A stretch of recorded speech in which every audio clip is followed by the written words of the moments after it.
de venir à la première thématique. Aujourd'hui, on va ouvrir par le Tchad et ce grand référendum constitutionnel qui est attendu et qui est ouvert depuis hier samedi avec le vote de la diaspora, mais également aussi des militaires. Je vous annonçais que Foyou Média Africa, la télévision panafricaine, a mis de ce côté les petits plats dans les grands afin que nous ayons les informations minute by minute. Parlant justement d'informations fraîches, je vous invite à aller ensemble avec nous prendre en direct de N'Djamena notre correspondante ou alors notre envoyé spécial Sharon Dix. Sharon, good evening, welcome. Good evening. Good evening, Mohamed Change. Good evening to all the televiewers and listeners of For You Media Africa. C'est un plaisir. En fait, on est ici au Tchad et on observe depuis hier, comme tu l'as annoncé, les élections référendaires qui ont commencé ici. Et officiellement, ça a débuté ce 17 décembre. Donc, on est là, c'est stable. Attends, juste pas être stable, mais c'est ce que le peuple veut. Parce qu'on est parti dans les centres de vote et tout se passe bien. Comme moi, je te parle là, il y a les centres de vote qui sont fermés là. Donc, what we can say is everything is moving on smoothly. The people are casting their votes for a yes, which is what we have seen, because polling stations have shown that the number anticipated was actually what was expected. Away from that, we have a massive turnout in terms of the voters' registration. So we can say that the new constitution is something that is being welcomed by the population of Chad. We say from the days ahead, we're going to be able to determine the outcome of this. But so far, what I can tell you is everything is moving on well here.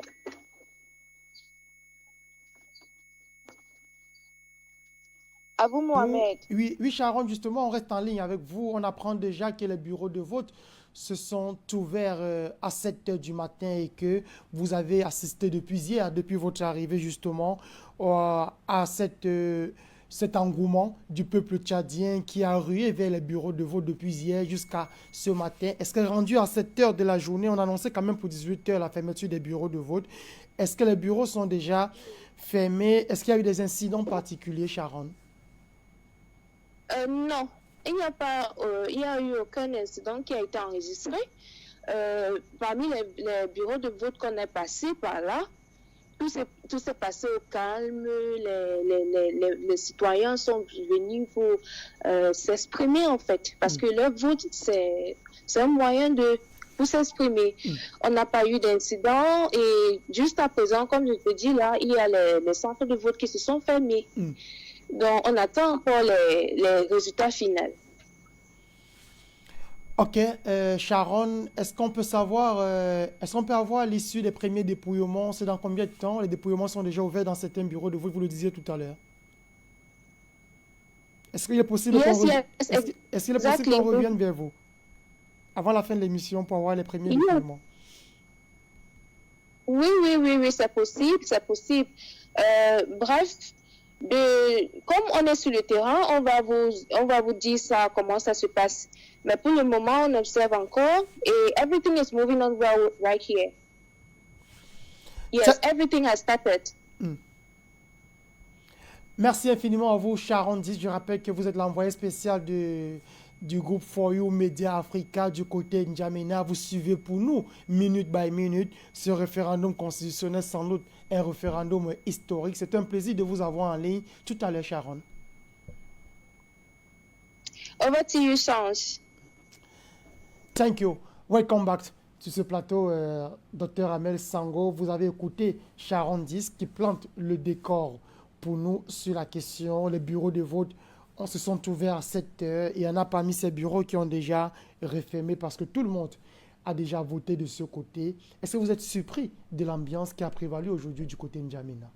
Pas du tout, parce que je pense que le projet de consolidation du pouvoir de Idriss Déby fils vient de connaître un tournant à travers ce référendum qui consiste, n'est-ce pas, ici à faire voter une constitution qui a été, n'est-ce pas, ici, taillé à la mesure de l'homme voulu par le système de la France-Afrique.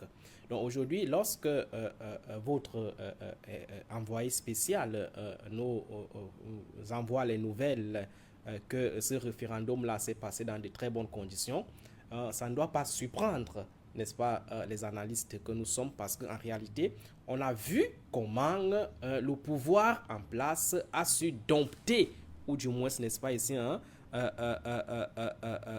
absorber ou phagocyter quelqu'un qui était en quelque sorte au départ contre ce qui est en train de se passer aujourd'hui.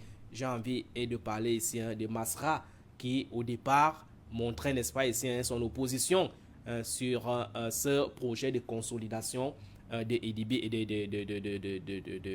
et du fils de Idriss Déby. Donc on voit donc que la réconciliation qui s'est faite en RDC par le truchement du président Tshisekedi était en réalité une méthodologie utilisée pour faire taire Masra. Masra aujourd'hui qui démontre à suffisance qu'en réalité il ne luttait pas pour les intérêts de la population. Donc la personne qui pouvait aujourd'hui porter par exemple les désidérata de la population pour dire non à ce vote-là ou bien pour s'y opposer au déroulement de ce référendum-là est aujourd'hui en quelque sorte dans ce qu'on appelle le mangeoire. Donc il n'était que normal que ce vote se déroule dans de très bonnes conditions sans toutefois rencontrer des résistances. Donc pour ma part, je pense tout simplement que nous sommes en train, n'est-ce pas, de nous acheminer vers la consolidation de la famille Idriss Déby fils à la tête du Tchad.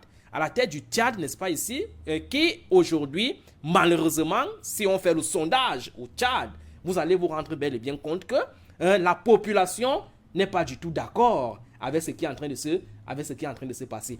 On ne souhaite pas la mort d'un dirigeant, mais je pense que la mort du maréchal Idriss Déby était une occasion qui s'offrait naturellement au peuple tchadien de faire une sorte de cassure pour, n'est-ce pas, enlever dans la conscience, n'est-ce pas, des Tchadiens cette illusion de la monarchisation du Tchad. Parce qu'aujourd'hui, avec ce qui est en train de se passer là aujourd'hui, il serait difficile de dire à un Tchadien X qu'en réalité, il existe plusieurs familles au Tchad qui peuvent aussi concourir au pouvoir. Donc il y a cette illusion de la monarchisation du Tchad qui est en train de se consolider aujourd'hui par le fait des acteurs de la France-Afrique et aussi, et là malheureusement, par certains acteurs africains. Parce qu'il faut dire que la situation tchadienne n'a pas été dénoncée par certains pays africains. Aujourd'hui, on voit que chaque fois qu'il y a par exemple le coup d'État dans un pays africain, on voit les organisations d'intégration sous-régionale monter au créneau pour dénoncer ces coups d'État-là et parfois exclure ces pays-là au sein de leurs institutions. Mais lorsque la France-Afrique a procédé, n'est-ce pas ici, à la neutralisation du bloc de constitutionnalité du Tchad, en mettant de côté celui qui était constitutionnellement pressenti à assurer l'intérim pour privilégier l'office d'Idriss Déby à l'effet de perpétuer le pouvoir, aucune organisation d'intégration sous-régionale africaine n'a dénoncé ce qui s'est passé. On a vu comment Macron s'est déplacé de la France pour venir installer le fils en lieu et place, n'est-ce pas, du père, en expliquant que en réalité, c'est des circonstances qui l'ont voulu et en laissant croire que le président de l'Assemblée nationale qui était pressenti à assurer cet intérim avait décliné ses responsabilités. Donc vous voyez comment on infantilise l'Afrique, comment on laisse croire qu'aujourd'hui en Afrique, on peut faire des choses sans que les gens ne soient au courant. Donc pour ma part, je suis un peu dubitatif sur ce qui est en train de se passer là au Tchad. C'est ma position. elle peut ne pas être partagée par les autres. des autres, mais moi je dis au Tchad, nous sommes en pleine consolidation d'un système qui malheureusement ne sert pas les intérêts du continent africain en général et du Tchad en particulier. Je rappelle que nous ne sommes pas encore dans le débat de fond. Tout à l'heure, on reviendra dans le contenu, ce qui est proposé dans ce projet de nouvelle constitution du côté du pays du Déby Mahamat, fils. Mais on va quand même prendre notre ami Habib Boubacar Touré sur la question. Habib, lorsque vous avez suivi avec attention notre envoyé spécial de ce côté Charandis qui plante le décor et qui nous rassure que tout s'est déroulé depuis le vote des forces de maintien de l'ordre hier du côté de la diaspora, mais surtout du côté du peuple tchadien sans anicroche. C'est quand même des informations rassurantes quand on sait qu'il y a très peu de telles initiatives ne pouvaient pas aller au bout du côté du Tchad avec des manifestations en un point fini, Habib. Oui, mais vous savez que depuis le 20 octobre 2022, on ne parle plus de manifestations. Le Déby fils a fini de consolider à l'intérieur son pouvoir. C'est un référendum à un seul sens qui est en train de se dérouler. Et si vous voyez même les acteurs qui sont contre le référendum n'ont même pas eu la force d'aller dans la confrontation des idées. Ils ont été obligés d'adopter la stratégie du boycott pour au moins chercher à décrédibiliser le processus à travers un grand pourcentage d'abstention. Ça nous édifie assez sur l'état d'esprit et le contexte dans lequel ce référendum est en train de se dérouler. Hier, on a observé le vote des forces de défense et de sécurité où, de façon claire, devant les bureaux de vote, c'est des grandes pancartes de oui uniquement qui sont affichées. Cela montre clairement la consigne de vote qui est donnée. Et on a vu aussi les moyens colossaux qui ont été déployés par Déby fils et son régime en filigrane. Ceux qui sont ses sponsors, puisqu'on a observé le déplacement de Macron à N'Djamena au lendemain du décès du maréchal pour adouber le fils, l'installer et demander à ce que tout le monde regarde ailleurs. Alors, ce qui se passe aujourd'hui ne nous étonne pas. Je pense que après ce qu'on a appelé l'accord de Kinshasa sous l'égide du président du CEAC, on avait déjà prédit une issue pareille, puisque celui qui a été jusqu'ici, entre guillemets, l'opposant à cette mascarade qui est en train de se défiler, a fini par être compromis et mis dans les rangs. À partir de cet instant, il n'y a plus rien à voir, il faut circuler. Je pense que le peuple tchadien ne mérite pas cela et nous ne nous décourageons pas sur le fait que le peuple finira par prendre le dessus. Je pense que c'est une étape qui vient d'être franchie. On est loin de l'issue définitive de la situation au Tchad pour que enfin les Tchadiens sortent de ces périodes perpétuelles d'instabilité pour embrasser enfin cette voie royale du développement et de la prospérité du Tchad. Comme vous avez dit, on va revenir sur le contenu du projet qui a été proposé. Vous vous rendez compte qu'on revient à la constitution carrément copier-coller de 1996 qui avait été proposée et qui a permis au père Déby de faire ces 30 dernières années. Je pense que c'est un signal ou c'est un symbole assez fort si le fils devra commencer aussi son règne sous cette coupe. Ça dénote du projet qui est tracé et de là où le fils Déby veut nous amener. L'élément central qui fait le lien entre lui et Success Masra aujourd'hui, c'est le fait qu'on fait tomber toutes les barrières qui puissent sélectionner des Tchadiens qui peuvent être candidats. On demande ou on permet à tout le monde de pouvoir être candidat sans crier gare, ce qui fait que Success Masra, qui pense que participer à une élection, c'est gagner l'élection, s'est laissé embarquer dans ce projet-là. Je pense qu'il ne prendra pas longtemps pour comprendre la supercherie dans laquelle il est engagé. Merci à vous, Habib Touré. On va tenter d'avoir du côté du Canada notre ami Mahmat Lamana, lui qui est d'origine tchadienne. Il est journaliste indépendant. Mahmat, quand vous avez écouté le décor tel que planté par Sharon 10, qui est notre envoyé spécial depuis 48 heures du côté de N'Djamena, est-ce qu'il y a des éléments nouveaux? On rappelle que vous êtes journaliste d'investigation. Est-ce qu'il y a des éléments nouveaux que vous pouvez apporter en termes de complémentarité peut-être, que vous avez reçus? Bah, moi, pas vraiment d'éléments nouveaux. Je suis juste assez triste de ce qui se passe au Tchad. C'est un scénario qui a été ficelé dès le départ, dès l'accession au pouvoir de Mamad Kaka. Vous savez, le jeu semble être biaisé d'avance, hein. Le fait même que le gouvernement ait choisi déjà à la place du peuple le oui, alors que le référendum stipulait clairement qu'il fallait laisser libre choix au peuple de choisir. Parce que s'il s'agissait de deux projets de loi qu'il fallait proposer au peuple, celui du oui et du non. On se retrouve avec un gouvernement qui bat campagne avec les moyens de l'État en faveur du oui et qui muselle en fait l'opposition. Bon, il n'y a plus d'opposition au Tchad pour de vrai.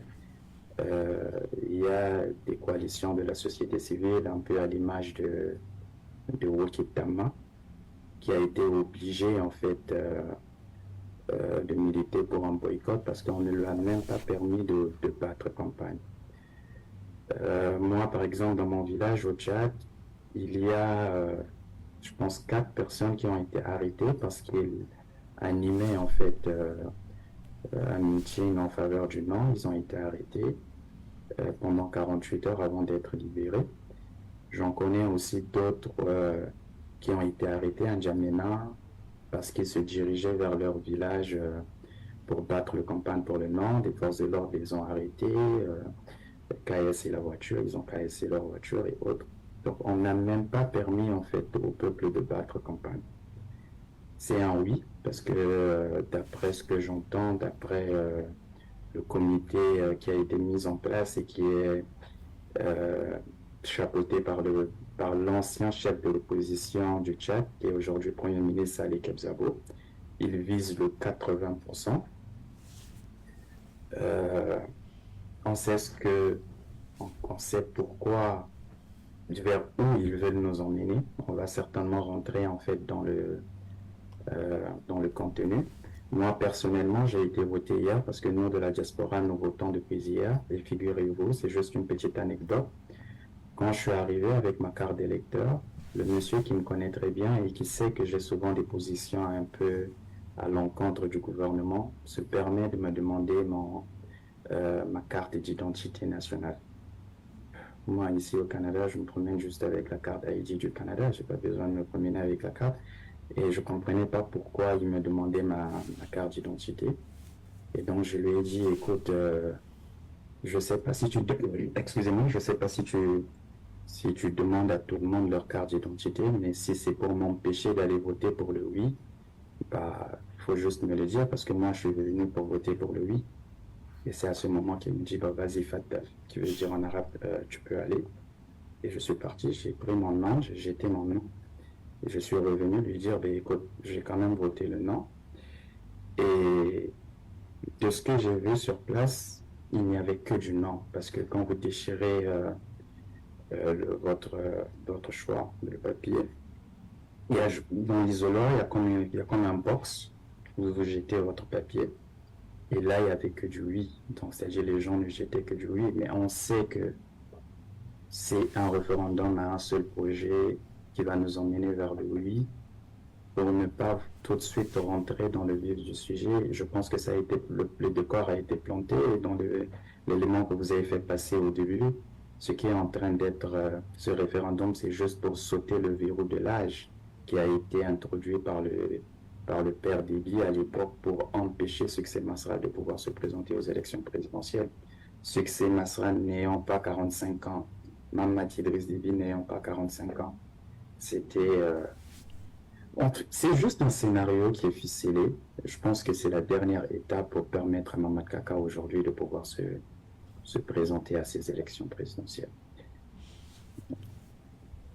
Merci à vous, Lamana, docteur Amel Sango, pour présenter quand même ce projet de la nouvelle constitution. On parle quand même qu'il s'agit jusqu'ici d'un projet. Ce n'est pas une constitution qui est déjà votée, ou encore moins adoptée. Ce qui reste valable jusqu'à cette heure du côté du Tchad, c'est la constitution du 31 mars 1996. Mais parlant de la nouvelle, du nouveau projet de la nouvelle constitution, on parle de 48 pages, 22 chapitres et 290 articles. Est-ce qu'il y en a un qui vous a particulièrement retenu l'attention? Mais peut-être avant cela, on sait que le grand débat du côté du Tchad, c'est la question aussi de l'État, la forme de l'État. Il y a d'un côté ceux qui sont des partisans de la forme fédérale qui estiment que c'est la seule forme qui pourra garantir une meilleure répartition et une équité dans la gestion du pays, et de l'autre, ceux qui voient un État unitaire décentralisé, un peu comme dans d'autres pays en Afrique centrale, comme étant le seul facteur, le seul socle sur lequel pourrait se bâtir la cohésion sociale. Est-ce que vous comprenez d'abord l'opportunité de ce débat du côté du Tchad? C'est vrai que je n'ai pas feuilleté ce projet de constitution de fond en comble, mais s'il y a un article qui aurait retenu mon attention, c'est bel et bien l'article qui porte sur la limitation d'âge. C'est-à-dire, aujourd'hui, on a essayé de lever le verrou qui avait été posé par le père Maréchal, qui fixait l'âge à la candidature présidentielle à 45 ans.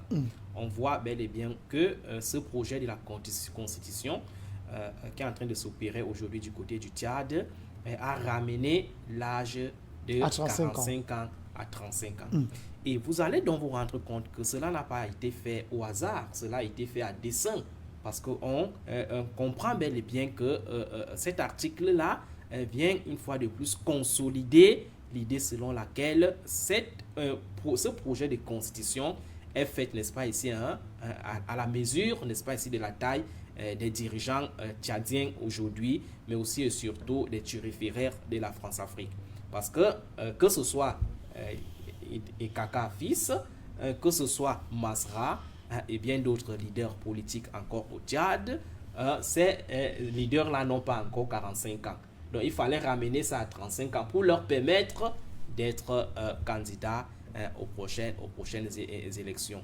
Donc moi, je suis tout simplement en train de constater, et je reste toujours serein là-dessus, constant dans ma position d'antan, pour dire que cette constitution, ce projet de constitution est un tournant qui vient consolider le pouvoir de Kaka fils. Dans le fond, maintenant, sur la question de la forme de l'État.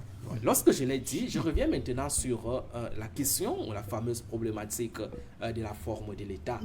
Moi, je suis de ceux qui pensent que, en réalité, il n'existe pas une forme d'État qui soit une panacée pour un pays, tant que, en réalité, on n'a pas une volonté délibérée de la part des acteurs de pouvoir conduire les choses selon les règles de l'art.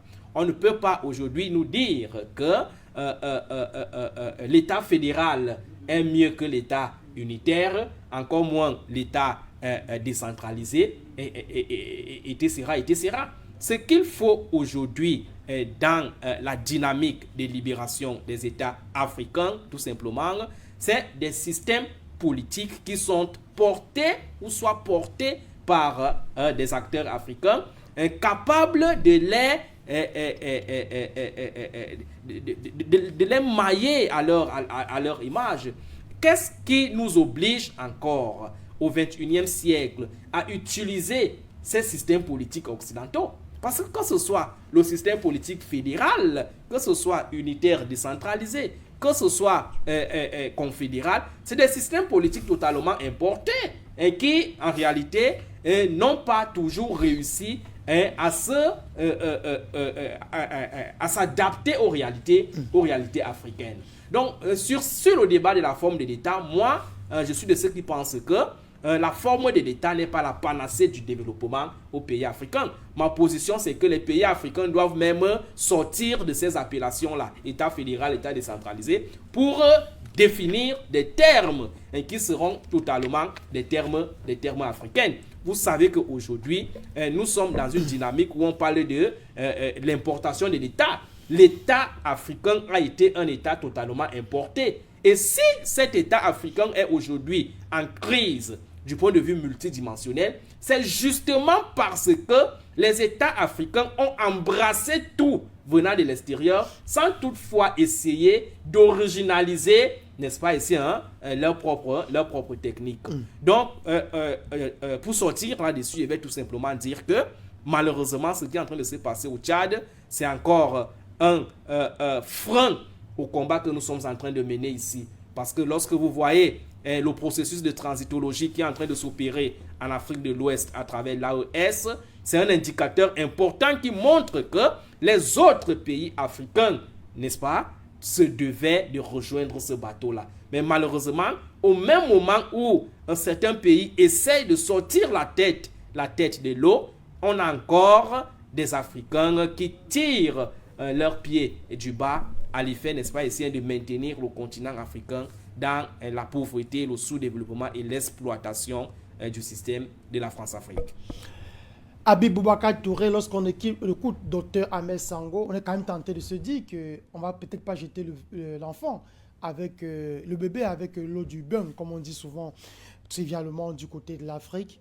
C'est vrai qu'aujourd'hui, peut-être une bonne frange des panafricanistes ne sont pas d'accord avec la façon dont le fils Déby est arrivé au pouvoir, mais il y a quand même que parmi les réformes aujourd'hui sur lesquelles le régime du président Déby souhaite écouter le peuple, il y a la question de trancher sur la forme de l'État et le fédéralisme pour beaucoup de pays en Afrique centrale aujourd'hui est présenté comme étant une des solutions qui pourrait aider à parfaire la décentralisation. Est-ce que vous comprenez quand même l'opportunité de ce débat? Non, ce qui est critiquable et ce qui est désolant dans ce débat, vous vous rappelez qu'il y a eu un dialogue national inclusif entre Tchadiens. Ça vaut ce que ça vaut, mais ce qui est sûr, il y a des recommandations et des résolutions qui en sont issues. Et parmi ces résolutions, les Tchadiens qui ont participé à cet exercice avaient demandé à ce que 2 projets de constitution soient proposés au peuple qui devrait avoir le dernier mot à travers ce référendum. Un projet de constitution d'un État unitaire décentralisé et un projet de constitution d'un État fédéral. C'est au peuple ensuite de pouvoir choisir entre ces deux. On a observé qu'à travers ce projet de constitution, ce n'est pas ce qui a été fait. Et c'est ce qui est décrié par les Tchadiens. Le fait qu'on leur ait ôté ce choix souverain auquel ils aspirent. On veut imposer un État unitaire, faire confiance au peuple tchadien pour qu'ils décident d'eux-mêmes. C'est cela le débat. Ce n'est pas tant rentrer dans la question du fédéralisme ou de la question unitaire qui relève de la souveraineté des Tchadiens. Si les Tchadiens décident aujourd'hui d'aller vers une forme d'État, ça n'engagera que les Tchadiens et c'est selon le désir des Tchadiens et de là où ils veulent y aller, on le respectera. Mais on observe que les règles du jeu n'ont pas été respectées. Deuxième chose, on nous fait une constitution copier-coller. Prenons juste l'exemple de l'organe qui devrait être en charge de l'organisation même des élections. On nous change juste le nom.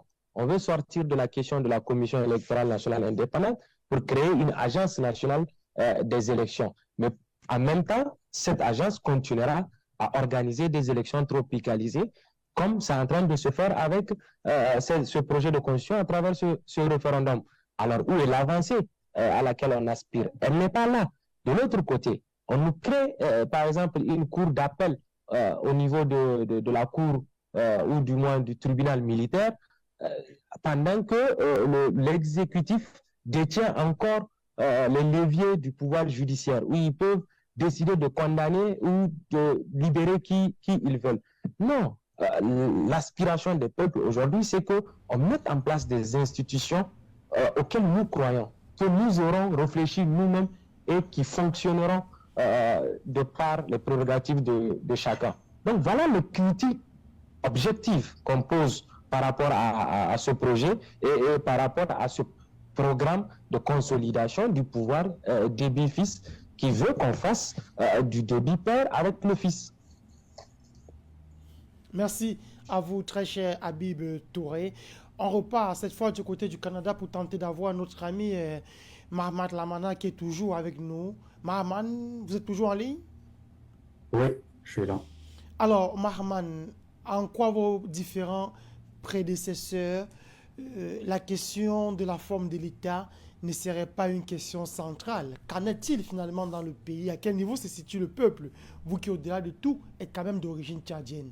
On sait qu'il y a d'un côté les adeptes du fédéralisme, on l'a dit, d'entrée de jeu, et de l'autre, ceux qui pensent que la constitution du 31 mars 1996 avait raison de garder conforme de l'État unitaire, parce que pour eux, selon nos informations, ce serait une garantie à la cohésion sociale. À quel niveau se situe le peuple selon vous?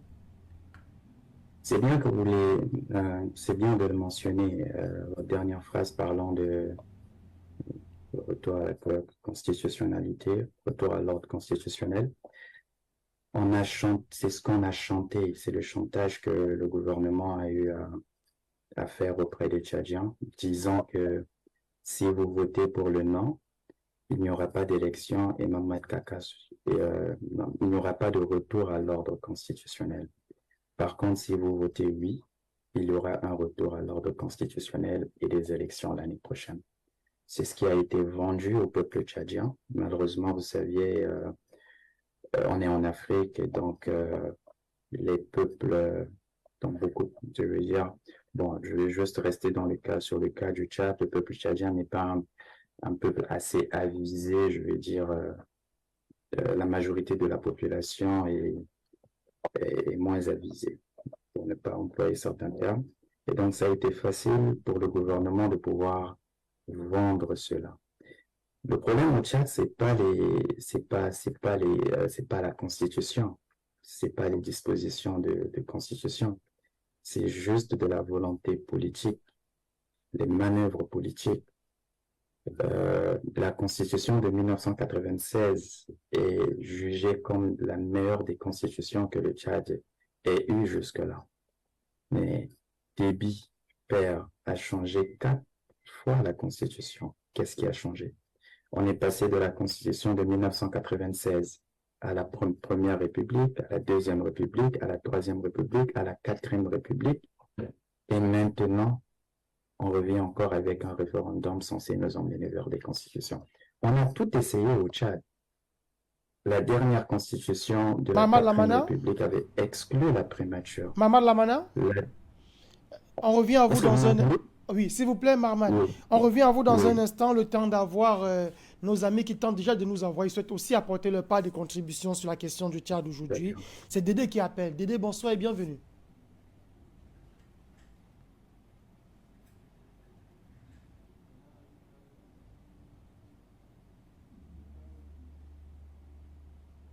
Dédé, vous êtes toujours en ligne?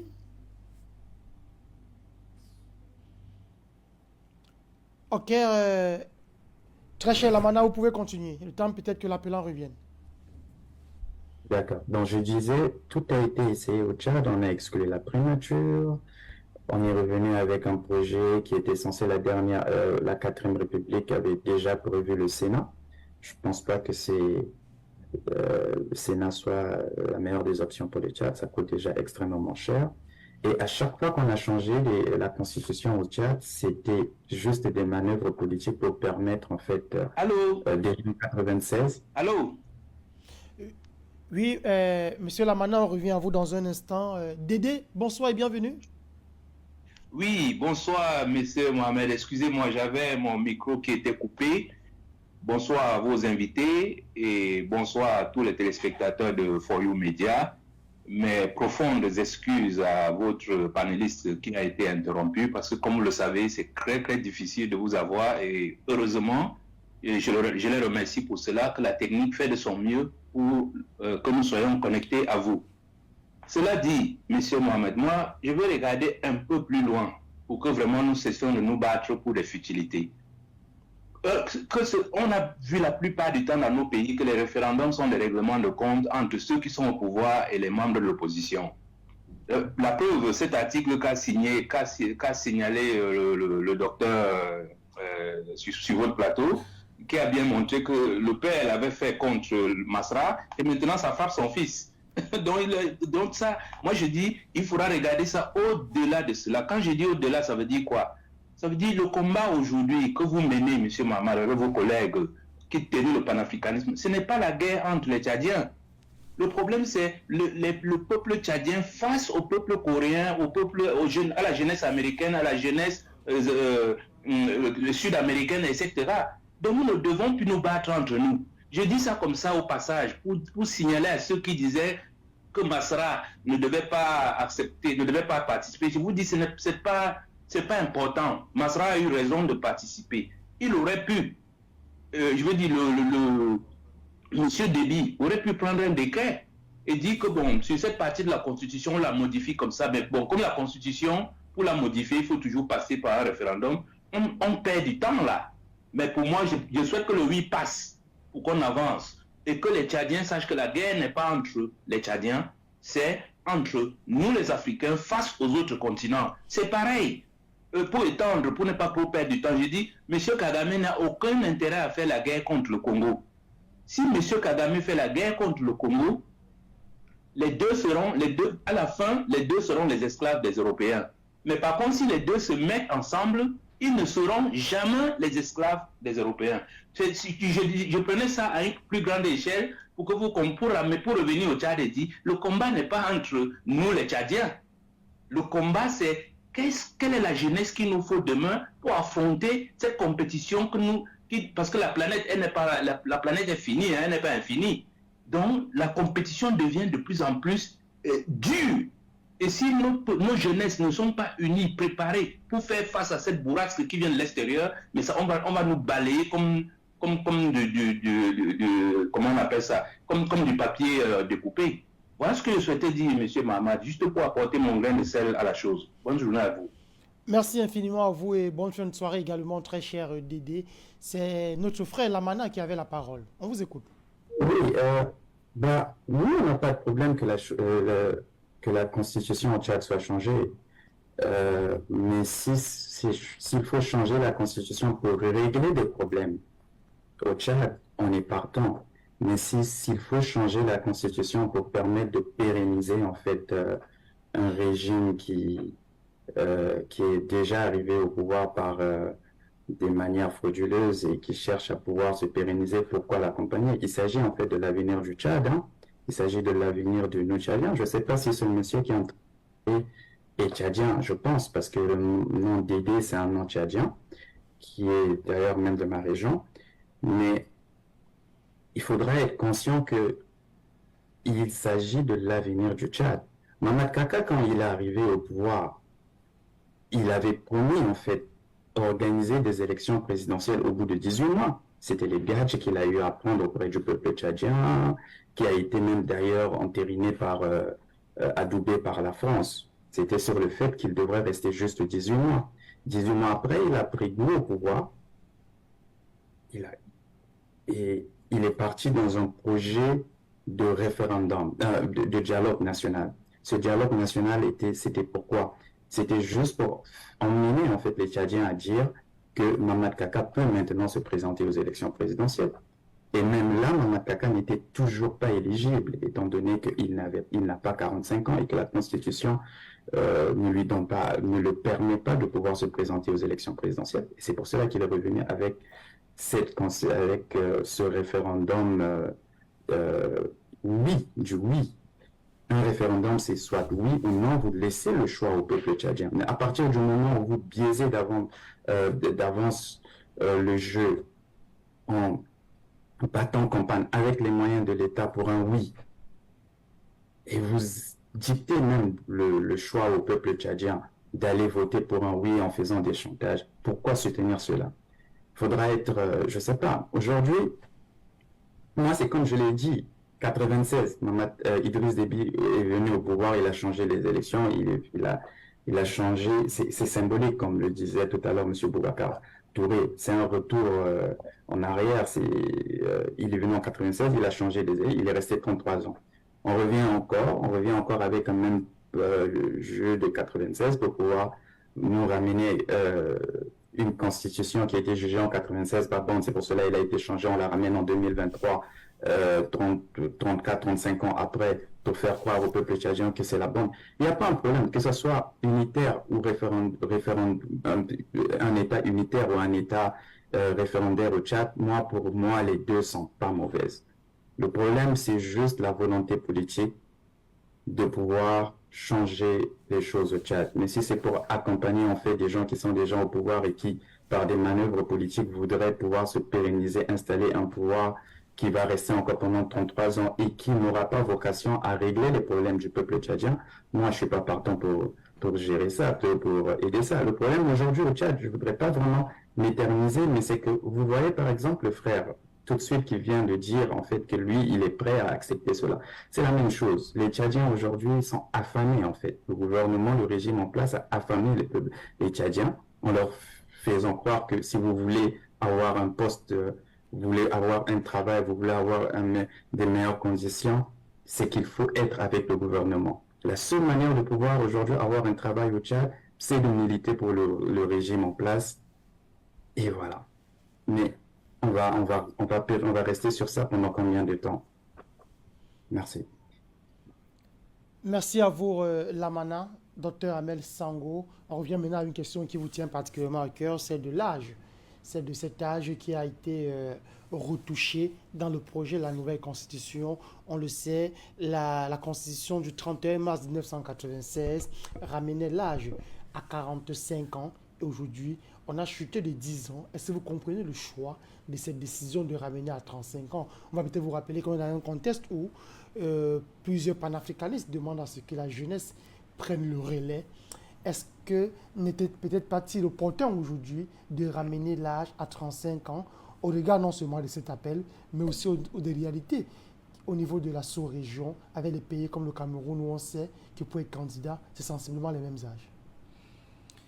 Je pense qu'on ne doit pas instrumentaliser le paradigme de l'âge en fonction des intérêts des acteurs sur le terrain. Le père n'est pas le fils. Aujourd'hui, non, le père n'est pas le fils, mais tel que les choses sont en train de se faire sur le terrain, il serait difficile d'acquiescer cet argument que le père n'est pas le fils, d'accord? On voit bel et bien que le fils est même en train de faire avec maestria ce que le père déjà au soir de sa vie dénonçait. Parce qu'en réalité, si par exemple Idriss Déby revient encore en vie aujourd'hui, je ne suis pas sûr qu'il serait d'accord avec ce qui est en train de se passer dans son pays. Parce qu'il faut dire que Idriss Déby est certes un produit de la France-Afrique, mais c'est quelqu'un qui a compris à un certain moment donné au soir de sa vie en réalité, c'était un mauvais système et qu'il fallait, n'est-ce pas, essayer de le dénoncer parce que c'était un système qui ne permettait pas à son pays de se développer. Et il faut donc comprendre que Idriss Déby fils est mort,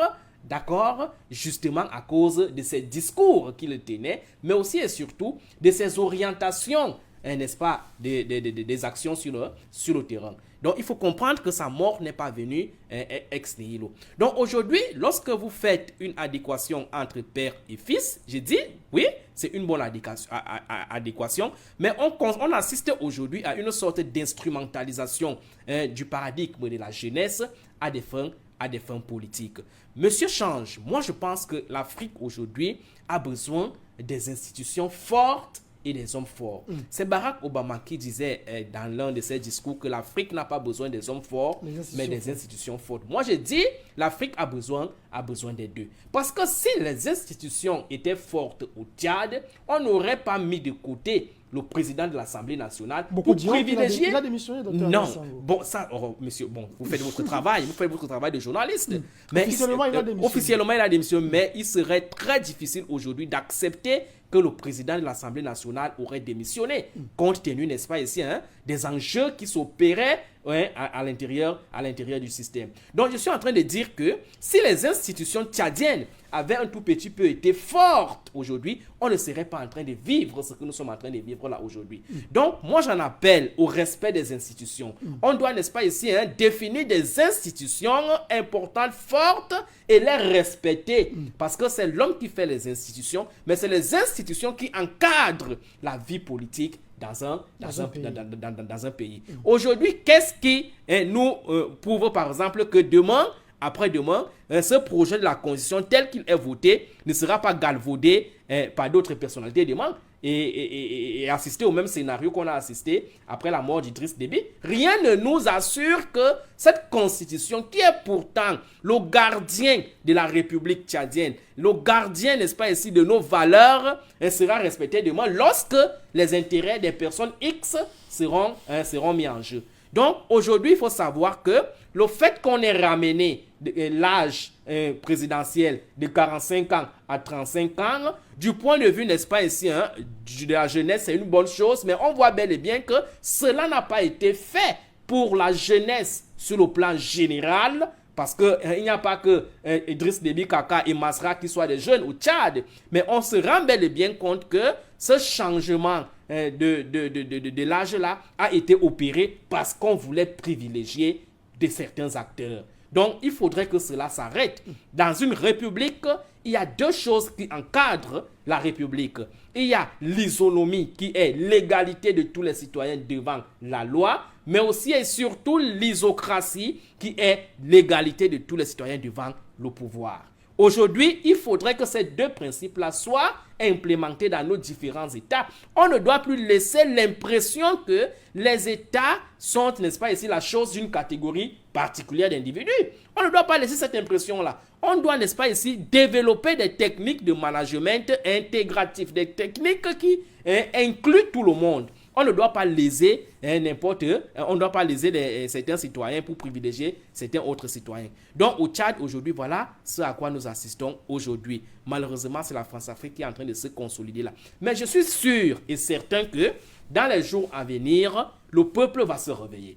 Parce que le peuple, on peut le manipuler un jour, mais on ne peut pas le manipuler tout le temps. Aujourd'hui, ce peuple-là semble être, n'est-ce pas ici, délaissé, malmené, mis en minorité. Mais le moment viendra où ce peuple-là va prendre son destin et va rappeler à ces différents dirigeants-là que le Tchad n'est pas votre affaire personnelle. Le Tchad appartient à tous les Tchadiens. Il faut donc savoir que cela peut arriver compte tenu de ce vent panafricaniste qui est en train de souffler, aujourd'hui. Regardez par exemple, qui aurait par exemple cru qu'au Mali, au Burkina Faso, au Niger, on aurait eu des personnes, n'est-ce pas ici, totalement aguerries à la gauche panafricaniste, qui ne soient pas, n'est-ce pas ici, le reflet des élections ou du vote. On n'aurait pas imaginé cela. Donc, il faut savoir que le phénomène politique est un phénomène totalement, n'est-ce pas ici, ondoyant et divers. À tout moment, tout peut basculer. Et je pense que le moment viendra au Tchad où tout basculera dans le sens de l'intérêt de la population. Merci à vous, Dr Amel Sango. Habib Boubacar Touré, on reste sur la question de l'âge maintenant qui fait partie des grandes thématiques qui divisent aujourd'hui au niveau de l'opinion tchadienne, en interne comme au niveau international. Habib Boubacar, vous qui êtes jeune, acteur de la société civile, analyste et politique du côté du Niger, on sait aussi que vous militez beaucoup pour les causes d'inclusion d'un peu plus de jeunes sur des questions démocratiques ou alors sur des questions politiques. En quoi diminuer l'âge d'un candidat à l'élection présidentielle, d'un potentiel candidat à la magistrature suprême, devrait-il faire problème dans un contexte où le panafricanisme est porté par la jeunesse? Non, cela ne constitue pas un problème, c'est même une opportunité. Voyez-vous, nos pays sont regorgés de 70 à 75%, parfois 80% de jeunes de même moins de 15 ans. On ne peut pas concevoir que ces pays complètement jeunes continuent à être dirigés par des vieillards qui ne savent même pas comment fonctionne un smartphone aujourd'hui, alors que la dynamique au niveau de la troisième révolution industrielle numérique, il y a des enjeux qu'ils ne maîtrisent pas. Ne serait-ce que pour cela, la question de l'âge devrait être un élément central pour une législation comme la Constitution. Au Niger, c'est la jeunesse qui s'est battue pour que cet âge-là puisse être revu à la baisse et ramené à 35 ans. Mais ce dont il s'agit ici au Tchad, c'est ce qu'a relevé Dr Armel Sango sur le plateau. L'instrumentalisation de l'âge au profit d'un clan. Voyez-vous, ici, on ne peut pas parler d'inclusion, d'autant plus que cette réforme liée à l'âge permet déjà de conserver et de renforcer un pouvoir déjà acquis. C'est cela le point à énumérer et à travailler, à corriger. Le fils Déby, en faisant cette réforme, s'assure une continuité dans le cadre de la gestion de l'État tchadien. De l'autre côté, Success Masra qui pense que participer à une élection voudra dire la gagner. Donc, il trouve un point commun pour comploter sur le dos, en quelque sorte, du peuple tchadien. Et c'est cela qui est répréhensible, c'est cela qui est critiquable. Merci à vous, Habib Boubacar Touré. Mahamad Lamana, c'est vous qui êtes originaire du Tchad, vous êtes surtout journaliste indépendant. Mahamad, dites-nous, vous êtes jeune, vous êtes au niveau de la diaspora tchadienne et parmi les débats, on ne le dira jamais assez, qui reviennent au sein de la jeunesse panafricaniste et à celle d'inclure le maximum de jeunes. Pourquoi est-ce qu'on n'a pas l'impression que vous vous sentez particulièrement enthousiaste de cette idée de ramener l'âge de 45 à 35 ans pour la magistrature suprême? Bien évidemment que je suis pour que l'âge soit ramené à 35 ans, ce qui est tout à fait normal à mon sens. Moi, ce que je décris jusque-là, c'est juste les manœuvres politiques qui visent en fait à pouvoir pérenniser un pouvoir qui est là depuis plus de 35 ans, parce que son papa a fait 33 ans, aujourd'hui il en est à 2 ans, et il voudrait rester encore.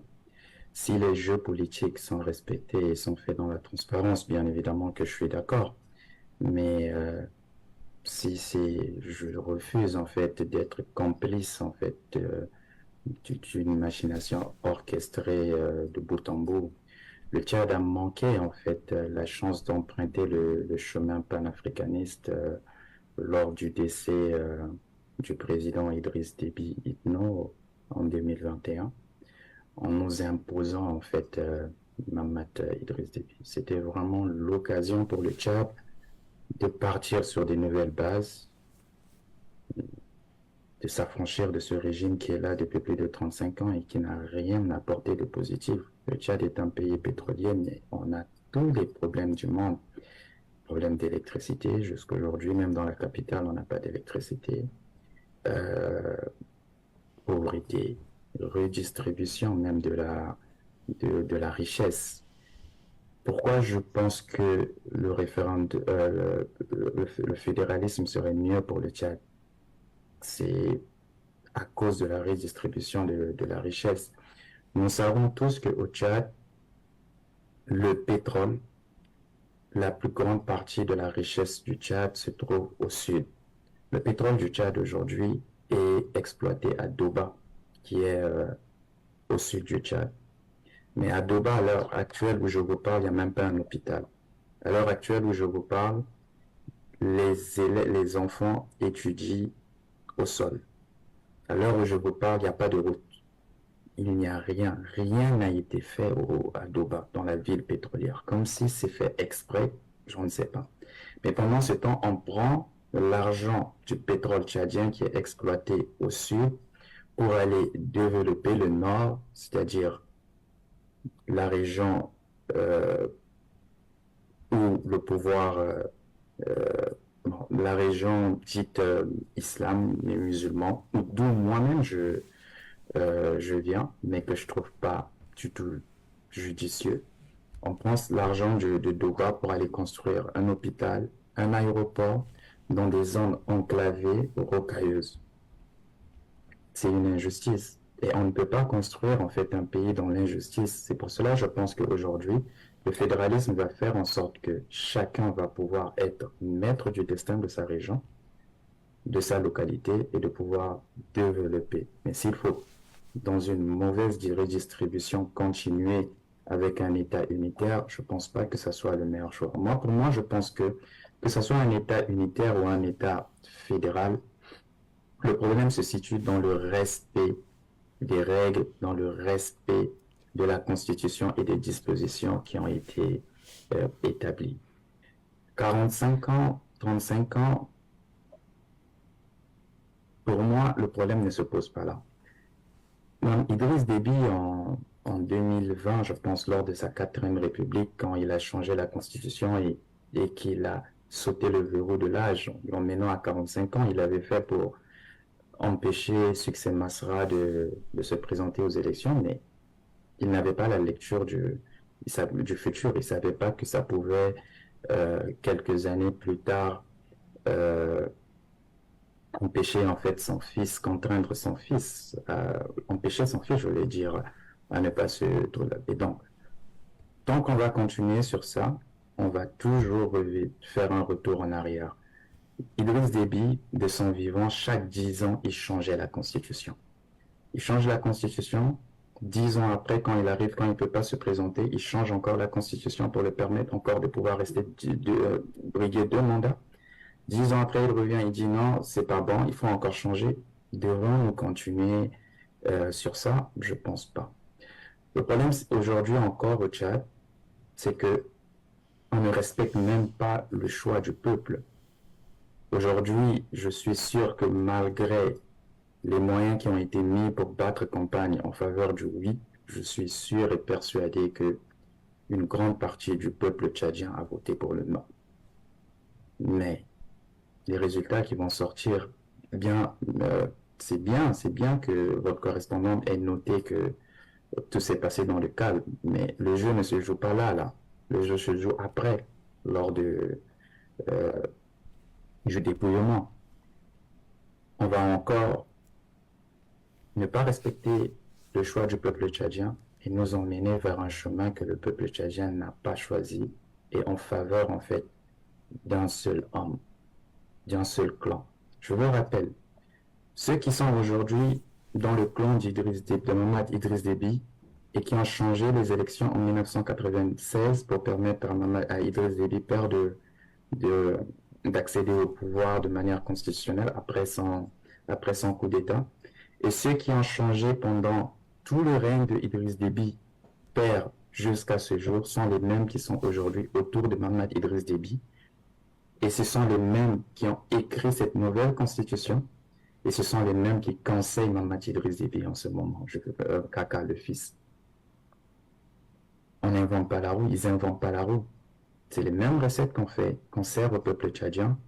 Et je pense que même si nous avons manqué, en fait, l'occasion d'avoir des hommes politiques aussi vaillants que ce que je vois aujourd'hui au Mali, au Burkina Faso, un jour viendra où le Tchad aura des hommes qui auront ces mêmes valeurs. Ça ne sera pas pour aujourd'hui, ça ne sera pas pour demain, parce qu'aujourd'hui, l'obstacle, c'est le clan Idriss Déby, le clan Mamad Idriss Déby en ce moment. Merci. Merci à vous, très cher Lamana. Pour sortir sur la question de Dr Ahmed Sango tout à l'heure, avec le premier appel, on a quand même écouté pratiquement un appel de cœur et un cri de cœur de notre ami Dédé qui semblait dire qu'il est peut-être temps aujourd'hui, au sein du continent noir, d'enterrer la hache de guerre et œuvrer ensemble pour une approche beaucoup plus fraternelle et conciliante dans la résolution des incompréhensions. Est-ce que vous comprenez quand même cet appel de cœur d'un Africain? Mais je pense que c'est ce à quoi nous devons nous orienter aujourd'hui. Nous devons aboutir dans la dynamique du long terme. Parce qu'en réalité, aujourd'hui, nous constatons, et lui avec moi, que si nous en sommes aujourd'hui dans cette situation, c'est parce qu'on a réussi à opposer les Africains aux Africains. Aujourd'hui, tout ce qui se passe en Afrique, que ce soit les guerres, que ce soit les déstabilisations ou les coups d'État, ce n'est pas toujours le Français qui vient faire le coup d'État de manière directe. Ce n'est pas toujours le Français qui vient tirer une balle à la tête d'un Africain lors d'une guerre civile, encore moins d'une rébellion. C'est des choses qui se font par les Africains et contre les Africains.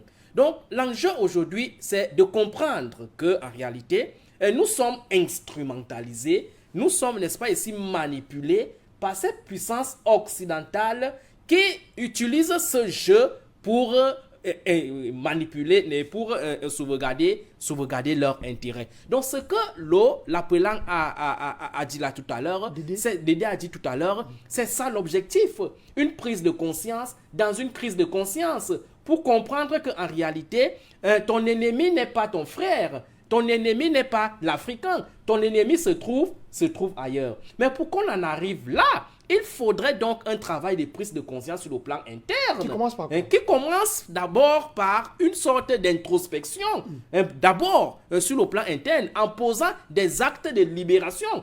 Vous convenez avec moi que on ne peut pas parler, n'est-ce pas ici, de la fraternité, par exemple au Tchad, au moment où il y a une partie des Tchadiens qui sont dans la pauvreté, qui sont dans la misère, qui ont l'impression que le Tchad est une partie qui appartient à quelques Tchadiens. Vous convenez avec moi que dans cette logique, on ne peut pas parler de fraternité. Ok?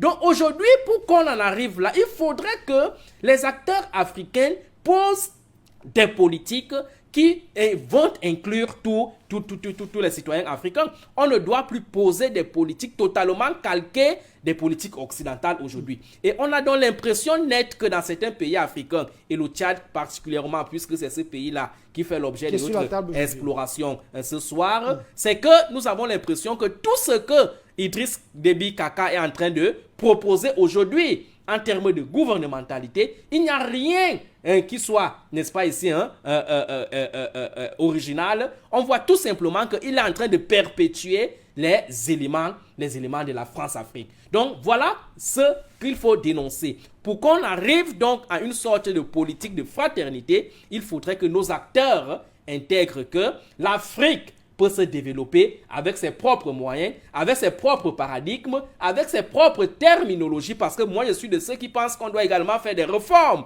au niveau des appellations de certains termes.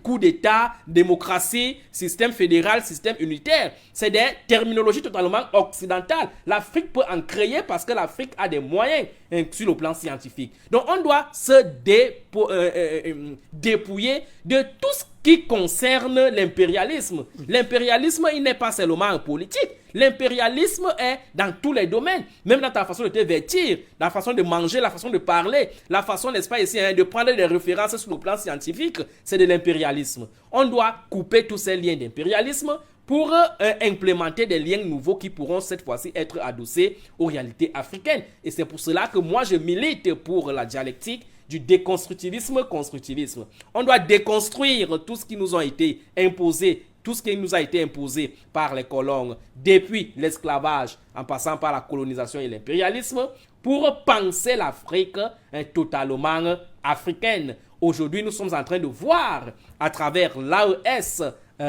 du Sahel que l'Afrique peut se développer sans compter, n'est-ce pas ici, sur les moyens des pays occidentaux. Nous avons la ressource humaine, nous avons les moyens même financiers, parce que ce qui se passe aujourd'hui dans l'AES là montre que les moyens peuvent venir. Donc, c'est une occasion pour nous de sortir de cette illusion-là qui taraude les esprits africains, qui consiste à penser que si la France ou les pays occidentaux nous coupent leur aide aujourd'hui, l'Afrique va suffoquer. Non, on doit sortir de là parce que cette aide-là, en réalité, est un cancer, est un poison. Parce que si c'était un élément de développement, 65 ans aujourd'hui après les indépendances, l'Afrique serait au minimum un pays, n'est-ce pas ici, en voie de développement. Mais nous constatons que l'Afrique piétine, l'Afrique régresse, l'Afrique n'avance pas, alors que cette Afrique est assise sur un mastodrome, n'est-ce pas, de richesses naturelles et de matières premières. Et lorsqu'ils font leur classification au niveau international, ils osent dire que l'Afrique est un continent sous-développé, alors que c'est le continent le plus riche. Donc, il faut une introspection interne de tous les Africains pour que nous intégrons le fait que notre ennemi n'est pas notre frère, notre ennemi est plutôt l'Occident, est plutôt le blanc, et que les batailles que nous menons ici sur le plan interne ne sont que des batailles de procuration, d'instrumentalisation et de déstabilisation. Merci à vous, Dr Amel Sango. Habib Boubacar Touré, nous sommes en train de sortir sur la question du Tchad. On se souvient quand même qu'après l'arrivée au pouvoir de Déby fils, il y a quand même un massacre qui s'est commis de ce côté. On n'a plus envie de voir ça aujourd'hui. Il y a un référendum constitutionnel, tout le monde est visiblement allé voter. Qu'est-ce qu'on fait pour ne plus revivre les mauvaises scènes du côté du Tchad? Mohamed, un moment, je vous ai perdu. Hein. Si vous pouvez répéter la question. Oui, je disais, après l'arrivée au pouvoir de Déby fils, on se souvient qu'il y a eu un massacre qui avait été perpétré de ce côté. Et finalement, avec le retour de ce massacre, toutes les parties se sont dit, il est bien d'enterrer la rage des guerres et repartir sur une nouvelle patrie. Cette nouvelle patrie aujourd'hui, c'est le référendum constitutionnel qui a débuté depuis hier, qui s'est achevé aujourd'hui. Comment on fait aujourd'hui pour ne plus vivre des mauvaises scènes du côté du Tchad? Votre question me rappelle une des citations de Fidel Castro qui disait que dans un pays où règne l'injustice, même les morts ne dorment pas tranquilles.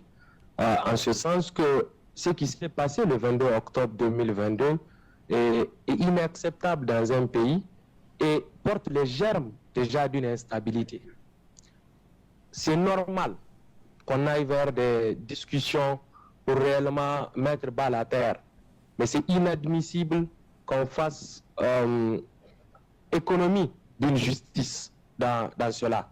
On a entendu le régime dire qu'ils ont amnistié, mais est-ce qu'on amnistie avant d'établir les responsabilités dans un crime aussi odieux que ce qui s'est passé le 22 octobre? Ensuite, on a vu que le principal acteur, celui-là qui a pris le leadership de cette contestation, décidé de s'asseoir sur le sacrifice de ces jeunes tchadiens pour assouvir des ambitions personnelles. Je suis au regret de constater que tout cela porte les germes quand même d'une instabilité future.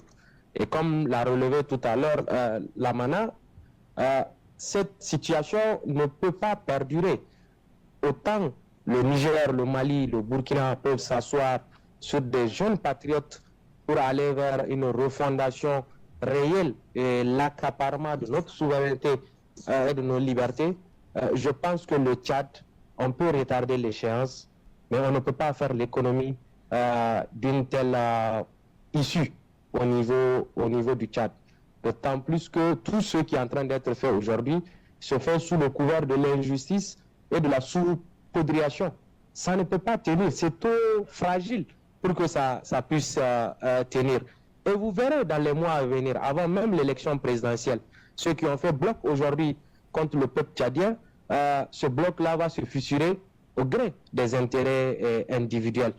Quand ceux qui ont décidé de se compromettre comprendront que l'accord est en quelque sorte une manière... En réalité, ce référendum est le point de départ de la consolidation du pouvoir de Déby fils. À partir de cet instant, on ne peut pas, on l'espère, on le veut, mais il faut être réaliste. Le problème tchadien, il reste entier et je pense que les Tchadiens doivent travailler entre eux pour voir quelles sont les énergies qu'il faut conjuguer pour instaurer d'abord la justice, la seule gage d'une stabilité pérenne et durable. C'est tout le mal que nous souhaitons pour le Tchad et son peuple.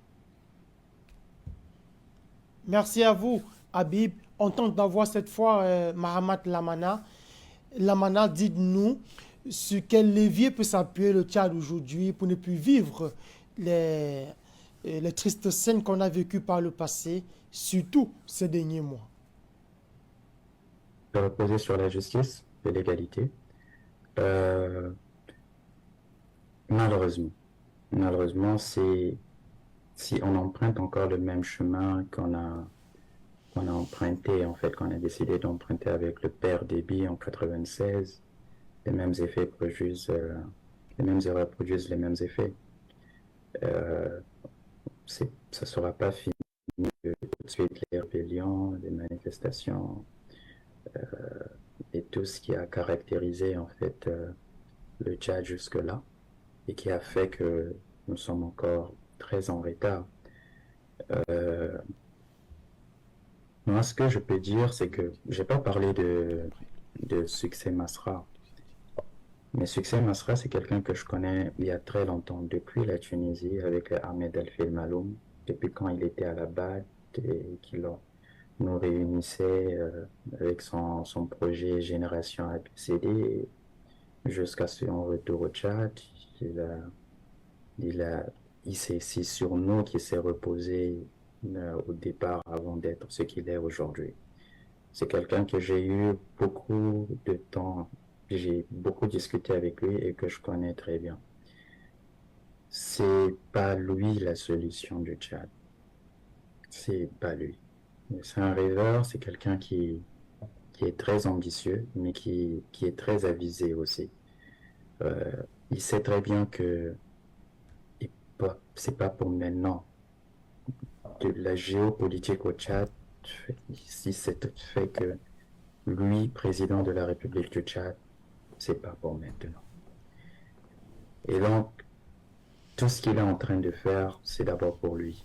C'est pas pour le peuple tchadien. S'il a accepté aujourd'hui de battre campagne pour lui, c'est parce qu'il a d'abord pensé à lui et parce qu'il est vraiment il a une bonne lecture de la situation au Tchad et qu'il sait que pour le moment, il doit d'abord penser à lui et que lui, président de la République, c'est pas lui. Et vous savez, au début, dans les années 2010, 2011, succès Masra, c'est pas le succès Masra d'aujourd'hui. Bien évidemment, 10 ans après, dans la vie d'un être humain, on évolue, c'est factuel. Mais à l'époque, c'était une vieille voiture, une vieille Toyota. C'était pas la vie qu'il a aujourd'hui. Aujourd'hui, succès Masra, c'est 4-5 berlines, des BMW, des Range Rover, c'est une opulence, vous saviez, on, on sent tout de suite que il a eu un enrichissement. Et déjà en 2021, avant la mort de Déby, Déby il avait donné deux voitures, deux grosses voitures. Pourquoi Déby ne donne pas ces SUV là à tous les opposants du Tchad? Pourquoi il donne ça seulement à lui, Succès Masra? Quand il était avant le 20 octobre, il a rencontré plus de 8 fois Mamati Idriss Déby. C'est quelque chose qu'il a caché jusqu'à ce que Mamati Idriss Déby vienne le révéler. Donc c'est quelqu'un qui côtoie en fait le régime en place la nuit et qui tient un discours très différent au peuple tchadien et tout. Donc c'est pas quelqu'un qu'il faut compter. Et si aujourd'hui l'opposition a été vraiment en difficulté de battre campagne pour le non, c'est bien évidemment à cause aussi de son ralliement pour le oui avec le gouvernement en place. C'est quelqu'un qui pèse quand même politiquement, ça il faut le reconnaître. Et voilà. Juste pour finir, on est bien malheureusement en train de s'acheminer vers un oui, vers pérennisation du pouvoir de Mamati Idriss Déby. Et c'est bien dommage qu'on n'ait pas encore une fois de plus laissé le peuple tchadien s'exprimer. Et le problème du Tchad ne va pas finir parce que son père a montré ses limites de pouvoir offrir des perspectives meilleures au peuple tchadien, pas à lui qui est vraiment très limité intellectuellement. L'autre, il y a un autre point qu'il faut soulever, c'est que le Tchad, c'est malheureusement le résultat d'une présence politique française aujourd'hui. Il faudra vraiment se défaire de la France, il faudra se défaire de la dictat de la mainmise de la France qui, comme son père, nous impose encore son fils. Aujourd'hui, on voit bien qu'au Mali, ils arrivent à gagner, en fait, pas seulement en crédibilité, mais ils arrivent à faire un pas en avant. Aujourd'hui, ce que Goïta est en train de réaliser, la prise de Tombouctou et autres, c'est sans la France et c'est grâce à une volonté vraiment politique. C'est ce qu'il nous faut aujourd'hui au Tchad. Et il faudra vraiment, mon souhait, c'est vraiment qu'on puisse vraiment un jour pouvoir emprunter le même chemin, être ce pays. Et je pense que si aujourd'hui le Tchad arrive